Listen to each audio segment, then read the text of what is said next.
Alors, le fameux «tu apprendras sur le tas». On l'a tous déjà entendu, n'est-ce pas? Mais soyons francs, c'est souvent la recette parfaite pour perdre un temps fou et pire encore, laisser s'évaporer des savoir-faire super précieux. Et si, justement, il y avait une méthode pour encadrer tout ça, pour rendre cet apprentissage enfin efficace? C'est exactement ce qu'on va décortiquer ensemble.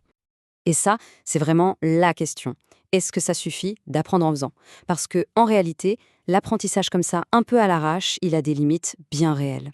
C'est souvent incomplet, ça dépend si on tombe sur la bonne personne au bon moment, et les résultats, eh bien, ils sont au mieux aléatoires.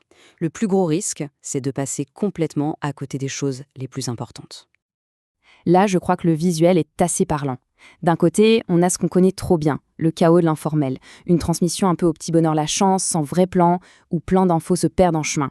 Et de l'autre côté, une approche structurée. Là, on a un parcours, des objectifs clairs, c'est carré.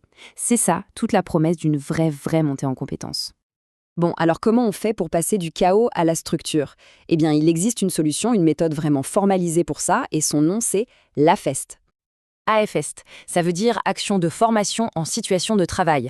Mais attention, ce n'est pas juste un acronyme de plus à la mode. Non, c'est une vraie démarche pédagogique qui, en gros, transforme le poste de travail en une sorte de salle de classe.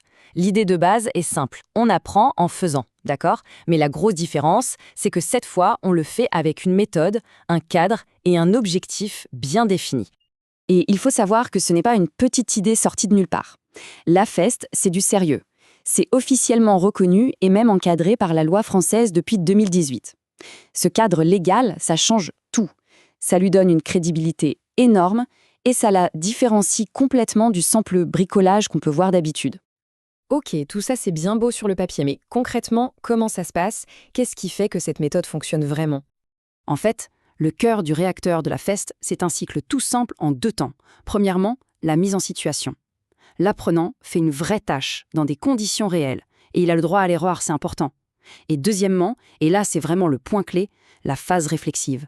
C'est un moment qu'on dédie à l'échange pour analyser ce qui vient de se passer, comprendre ce qui a marché, ce qui a coincé, et c'est là qu'on transforme vraiment l'expérience en une compétence solide.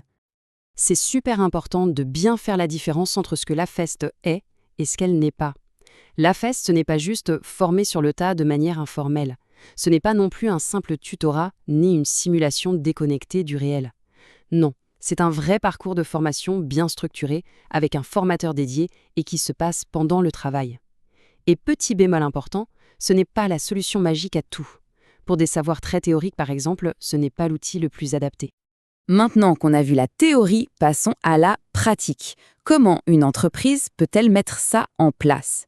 Eh bien, il y a une sorte de guide, un processus en 4 grandes étapes très logiques. Alors, ces 4 étapes, ça commence toujours par un diagnostic. Est-ce que la FEST est la bonne réponse à notre besoin? C'est faisable?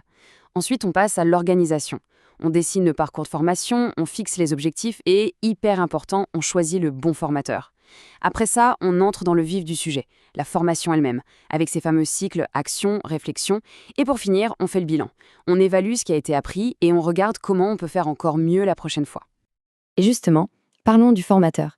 C'est la pierre angulaire de tout le dispositif. C'est un rôle obligatoire et c'est facile de comprendre pourquoi. Il ne suffit pas d'être un expert dans son domaine, non. Il faut aussi être pédagogue, savoir guider, accompagner sans faire le travail à la place de l'autre et surtout être bienveillant, créer un climat de confiance. C'est cette confiance qui va permettre à l'apprenant de vraiment oser et donc d'apprendre. Alors, dans le concret, par où on commence? Par une analyse très fine du travail. C'est un peu comme si on mettait le job sous un microscope pour le décomposer. On veut cartographier toutes les compétences nécessaires. Et pas seulement les gestes techniques évidents, non. On cherche aussi les savoir-faire plus subtils, les savoir-être qui font toute la différence, mais qui sont souvent invisibles. C'est vraiment la fondation de tout le parcours de formation. Une fois qu'on sait quelles compétences on vise, on fait une sorte de photo du niveau de départ de l'apprenant. C'est à ça que sert cette grille de positionnement. Elle permet de voir très précisément où la personne en est. L'objectif, ce n'est absolument pas de juger, c'est de pouvoir construire un plan de formation qui soit vraiment du sur-mesure pour se concentrer uniquement là où il y a besoin. Et on arrive maintenant au moment que je trouve le plus puissant de la méthode, la fameuse phase réflexive.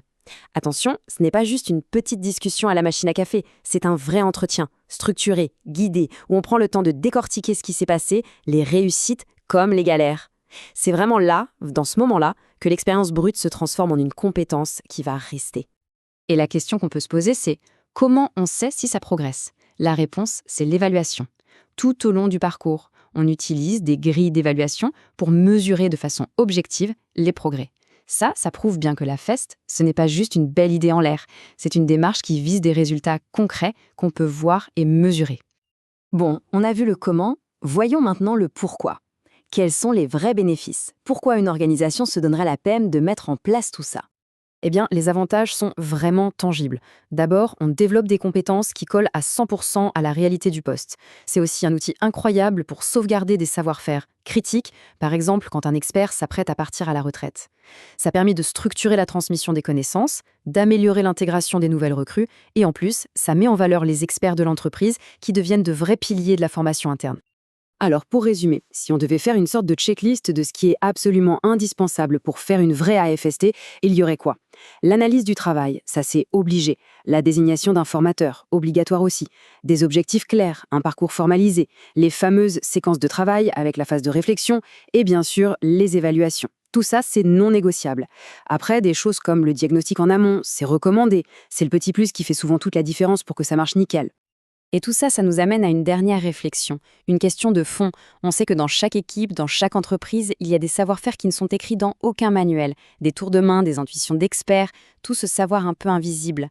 La question qu'on peut se poser, c'est, en adoptant une approche aussi structurée que la FEST, quelle expertise cachée, quelle richesse insoupçonnée pourrait-on enfin réussir à identifier, à formaliser et surtout à transmettre? C'est une piste de réflexion intéressante.